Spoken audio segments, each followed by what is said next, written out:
بسم الله الرحمن الرحیم. نن زمونږ د طریقة العصریه د اولې حصې الدرس الحادي والعشرون یعنی 21م درس دی او د کتاب د سر نه 92 نمبر درس دی.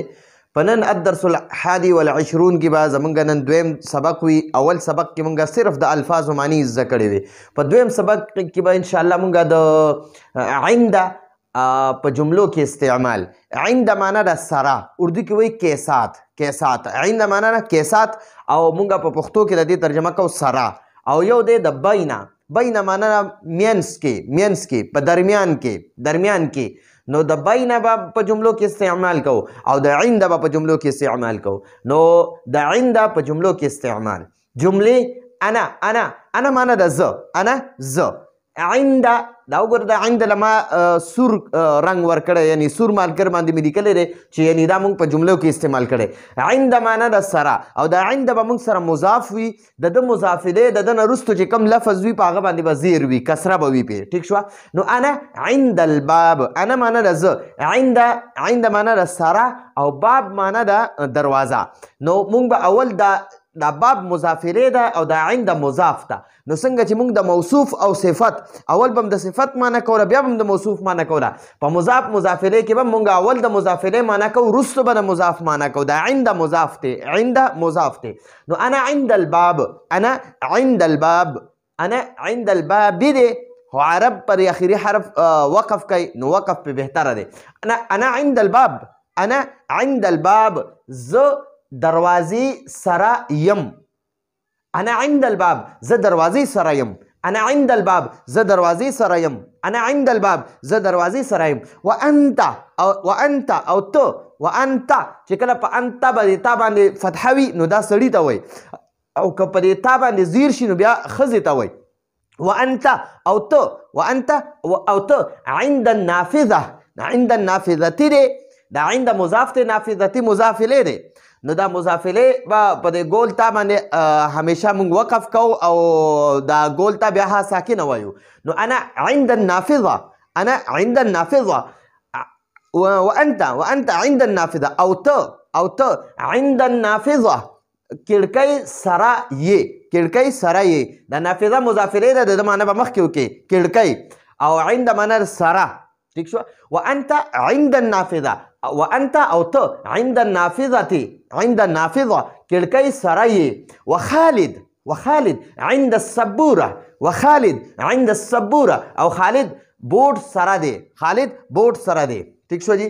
نو دا موږ له درې جملې راکړې وي، په دې کې موږ عند استعمال کوو. اوس یې راله استفهامیه جملې راکړي. استفهامیه معنا سوالیه جملې. این انا، این انا، این معنا چرته او انا زه چرته یم. این انا، زه چرته یم. این انا، زه چرته یم. این انا، زه چرته یم. نو هغه زه تا نه تپوس کوم این انا، زه چرته یم. نو ته ماله جواب راکې. انت عند الباب، انت ته عند الباب دروازې سره یې، عند الباب دروازې سره یې. بیا زه تا نه تپوس کوم این انت، این انت ته چرته یې، این انت ته چرته یې. نو ته ماله جواب راکې. انا عند النافذه، زه کړکۍ سره یم. انا زه عند النافذه کړکۍ سره یم، عند النافذه کړکۍ سره یم.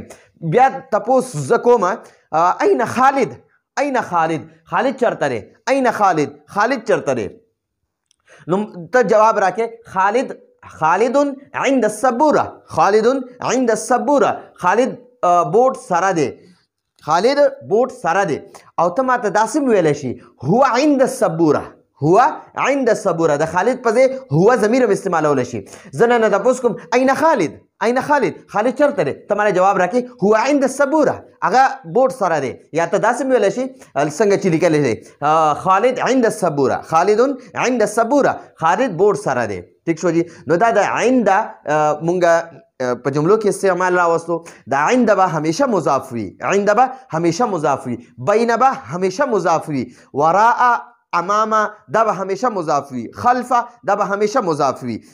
نو دا به انشاءالله زموږ په راتلونکي درس کې به وایو امامه، وراء، خلفه، دا به په راتلونکي درس کې وایو انشاءالله. نو نن درس کې موږ عنده باسه وکړو چې دا عنده به مضاف وي، د ده نه وروستی اسم چې دی هغه به مضاف الیه وي. نو اول به موږ د مضاف الیه معنی کوو، بیا به د عنده مضاف معنی کوو. د عنده به مضاف وي. نو د دې ترکیب هم داسې یو جمله پکې وه، انت معنی ده ته عند الباب دروازې سره یې، انت مبتدا، عند مضاف، الباب مضاف الیه. مضاف الیه دا موږ سره خبر شو. نو انت د مبتدا د خپل خبر سره جمله اسمیه خبریه شوه.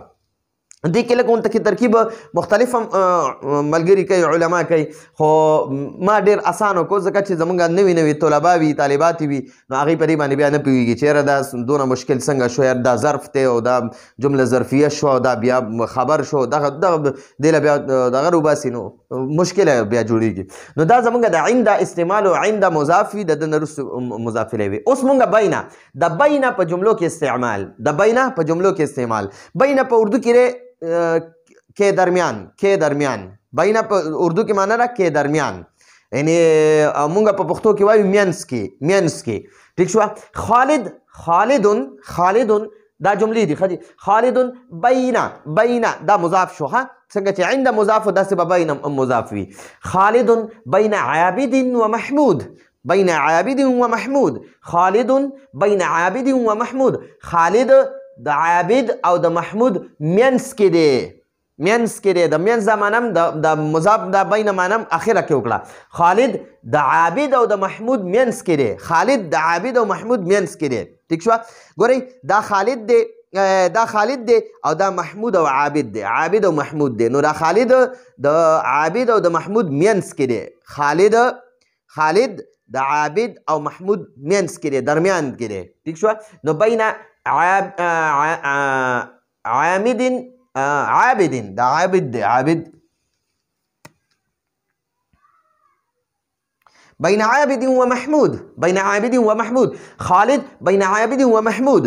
نو ګورئ دا بین دا عابد او محمود دا معطوف علیه، بیا د دې بین لپاره مضاف الیه شو، معطوف علیه مضاف الیه شو. د دې معنی ده خالد د عابد او محمود مینس کې دی، خالد د عابد او محمود مینس کې دی. بیا وایي انت بین هلال و جمال، انت تو بین هلال و جمال، د هلال او جمال مینس کې یې. انت تو بین هلال و جمال، یا تا داسې ویلی شي بین هلال و جمال، بین هلال و جمال، او داسې ویلی بین هلال و جمال، د هلال او د جمال مینس کې. انا معنی ده زه، بین حامد و سعید، بین حامد و سعید، د حامد او د سعید مینس کې یم. انا زه بین حامد و سعید، د حامد او سعید مینس کې یم. وسالم دا سالم دی او الک نوم دی. وسالم او سالم بین شریف و جمیل، بین شریف و جمیل. سالم د شریف او جمیل مینس کې دی، سالم د شریف او جمیل مینس کې دی. ٹھیک شو. نو دا خو زمونږ سره د بین استعمال شو په جملو کې. اوس مونږه استفهامیه جملې دي، استفهامیه معنی سوالیه جملې دي. زه پکې تپوس کوم اين خالد، خالد چرته دی، اين خالد چرته دی. نو جواب راکړئ خالد بین عابد و محمود، بین عابد و محمود. خالد د عابد او محمود مینس کې دی، خالد د عابد او محمود مینس کې دی. ٹھیک شو. اوس بیا تپوس کوئ اين انت، ته چرته یې، اين انت ته چرته یې. نو جواب ورکړئ ته معنی تپوس کوئ اين انت، ته چرته یې. نو زه درله جواب درکوم انا معنی ده زه. بین هلال و جمال، بین هلال و جمال، د هلال او جمال مینس کې یم. انا زه بین هلال و جمال، د هلال او جمال مینس کې یم. انا زه بین هلال و جمال، د هلال او جمال مینس کې یم. اوس زه یعنی زه بیا تپوس کوم اين انا، زه تپوس کوم اين انا، زه چرته یم، اين انا زه چرته یم. ته جواب راکړې انت ته، انت بین حامد و سعید، انت بین حامد و سعید، ته د حامد او سعید مینس کې یې. انت ته بین حامد و سعید، د حامد او سعید مینس کې یې. انت ته بین حامد و سعید، د حامد او سعید مینس کې یې. نو دا زموږ سره 92 نمبر درس او د کتاب د سرنا سبق نمبر 92 او 92 او دا د کتاب الدرس الحادي والعشرون 20 درس دی. د عنده او د بینه مونږ په جملو کې استعمال ښه په اسانه طریقې باندې وکړو او لږ لږ هم ورسره ترکیب هم زده کړو. نو انشاءالله راتلونکي درس کې به بیا مونږ د امامه، وراء او خلفه د دې دریو الفاظو به انشاءالله مونږ په جملو کې استعمال کوو. نو راتلونکي درس پر اجازه غواړو. هذا هو المرام والله اعلم بحقیقة الكلام.